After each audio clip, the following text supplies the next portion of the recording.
Hola, soy Pablo Mora, pastor de tu iglesia, y hablemos de cómo leer la Biblia. Pero para poder entender la Biblia necesitamos entender qué es la Biblia. Y la Biblia no es un libro, es un conjunto de libros. Libros históricos, proféticos, poéticos y cartas. ¿Y por qué es importante esto?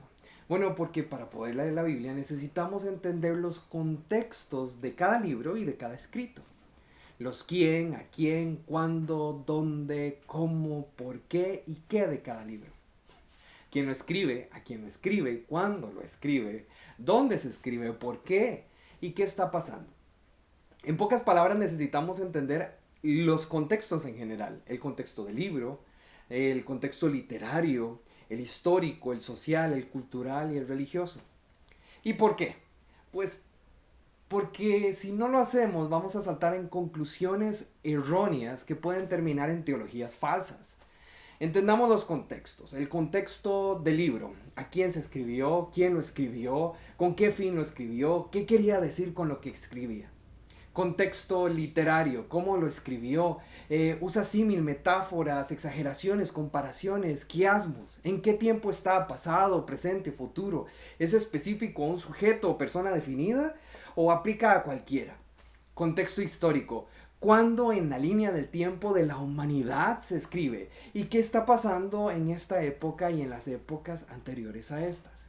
Contexto social. ¿Quién gobernaba? ¿Y qué tipo de gobierno tenía? ¿Qué era socialmente aceptado y correcto? ¿Cuál era el papel que ejercían los hombres, las mujeres y los niños? Contexto cultural. ¿Qué definía la moral cultural y social? ¿Y por qué tenían costumbres? ¿Qué tipo de costumbres tenían y por qué las tenían?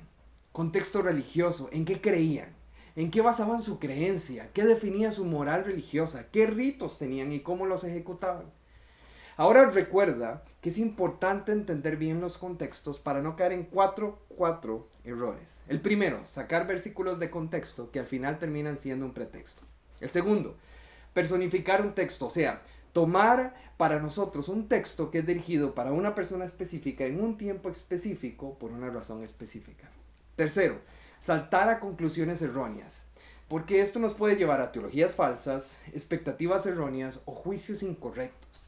Y cuarto, leer desde una perspectiva personal y en un tiempo actual algo que pasó antes para alguien mal, para alguien más, lo cual puede llevarnos a entender situaciones que no aplican para nosotros.